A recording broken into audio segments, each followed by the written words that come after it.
Hi friends, మీరు చూస్తున్నారు చారీ స్టూడ్స్. నా పేరు చందుచారి. ఫ్రెండ్స్, ఈరోజు వీడియోలో మన ఈపీఎఫ్ అకౌంట్ ఏదైతే ఉందో దాని యొక్క అకౌంట్ నెంబర్ అంటే మన యూఏఎన్ నెంబర్ ఏదైతే ఉందో ఆ నెంబర్ మనకు తెలియకపోతే ఎలా తెలుసుకోవాలి, ఆ నెంబర్ని ఆన్లైన్లో ఎలా తీసుకోవాలి అనే విషయం గురించి నేను మీకు ఈ వీడియోలో పూర్తిగా వివరిస్తాను. అయితే నా ఛానల్ని ముందుగా చూస్తున్న వారైతే సబ్స్క్రైబ్ చేసుకోండి. అలాగే పక్కనే ఉన్న బెల్ ఐకాన్ మీద క్లిక్ చేసుకున్నట్లయితే నేను చేసే ప్రతి వీడియో మీరు మిస్ అవ్వకుండా చూడొచ్చు. సో ఫ్రెండ్స్, ఈరోజు మన ఈపీఎఫ్ మన యూఏఎన్ నెంబర్ ఏదైతే ఉందో ఆ నెంబర్ని ఎలా తీసుకోవాలి అనే విషయం గురించి నేను మీకు ఇప్పుడు చూపెడతాను. సో ముందుగా గూగుల్ క్రోమ్ ఓపెన్ చేసి అందులో ఈపీఎఫ్ఓ అని టైప్ చేయండి. ఇలా టైప్ చేస్తే మనకి ఇక్కడ ఎంప్లాయ్మెంట్ ప్రావిడెంట్ ఫండ్ అని కనిపిస్తుంది కదా, దీనిపైన క్లిక్ చేయాలి.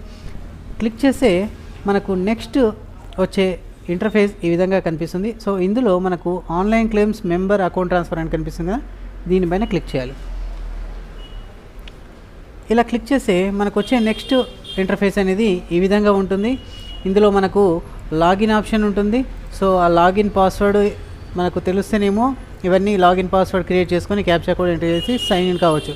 సో ఒకవేళ మనకు లాగిన్ ఐడి తెలియదు అంటే మన యూఏఎన్ నెంబర్ తెలియదు కాబట్టి మనము ఇక్కడ కింద నో యువర్ యూఏఎన్ అని ఉంది కదా, సో దీనిపైన క్లిక్ చేయాలి.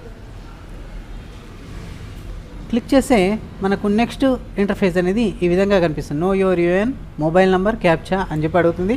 సో ఇక్కడ మన ఆధార్ కార్డ్కి ఏదైతే మొబైల్ నెంబర్ లింక్ ఉందో ఆ మొబైల్ నెంబర్ని ఇక్కడ ఎంటర్ చేయాల్సి ఉంటుంది. సో ఇక్కడ నేను చేస్తున్నాను చూడండి. ఇలా ఎంటర్ చేసి ఈ క్యాప్చా కోడ్ ఏదైతే ఉందో ఆ క్యాప్చా కోడ్ని కూడా ఇక్కడ ఎంటర్ చేయాలి. ఎంట్రీ చేసి ఇక్కడ రిక్వెస్ట్ ఓటీపీ పైన క్లిక్ చేయాలి. సో ఇలా క్లిక్ చేస్తే ఓటీపీ సెండ్ టు సక్సెస్ఫుల్లీ మన ఈ మొబైల్ నెంబర్ అని చెప్పి చూపెడుతుంది. సో మన ఏదైతే మొబైల్ నెంబర్ ఉందో ఆ మొబైల్ నెంబర్కి ఓటీపీ అనేది సెండ్ చేయడం జరిగింది. సో ఆ ఓటీపీని అక్కడ ఎంట్రీ చేయాల్సి ఉంటుంది. నేను ఇక్కడ ఆ ఓటీపీని ఎంట్రీ చేస్తాను చూడండి. ఇలా ఎంట్రీ చేసిన తర్వాత మళ్ళీ క్యాప్చా కోడ్ అడుగుతుంది. ఆ క్యాప్చా కోడ్ని ఇక్కడ ఎంట్రీ చేయాలి. సో క్యాప్చా కోడ్ని ఎంట్రీ చేసిన తర్వాత మళ్ళీ వ్యాలిడేట్ ఓటీపీ పైన క్లిక్ చేయాలి. క్లిక్ చేస్తే మనకు నెక్స్ట్ ఓటీపీ వ్యాలిడేషన్ సక్సెస్ఫుల్ అని వస్తుంది. ఆ తర్వాత ఓకే పైన క్లిక్ చేస్తే మన name, date of birth, select anyone అంటే మన ఆధార్ కానీ పాన్ కార్డ్ కానీ మెంబర్ ఐడి కానీ ఎంటర్ చేయాల్సి ఉంటుంది. సో ఇక్కడ ఆధార్ నెంబర్ ఉంటే ఆధార్ నెంబర్ ఎంటర్ చేయండి, పాన్ నెంబర్ ఉంటే పాన్ నెంబర్ ఎంటర్ చేయండి, మెంబర్ ఐడి ఉంటే మెంబర్ ఐడి ఎంటర్ చేయండి.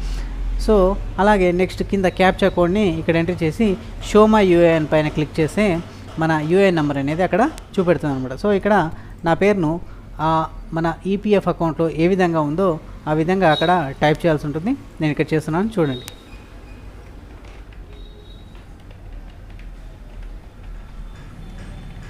ఇలా టైప్ చేసి మన డేట్ ఆఫ్ బర్త్ ఏదైతే ఉందో ఆ డేట్ ఆఫ్ బర్త్ని అక్కడ ఎంటర్ చేయాలి.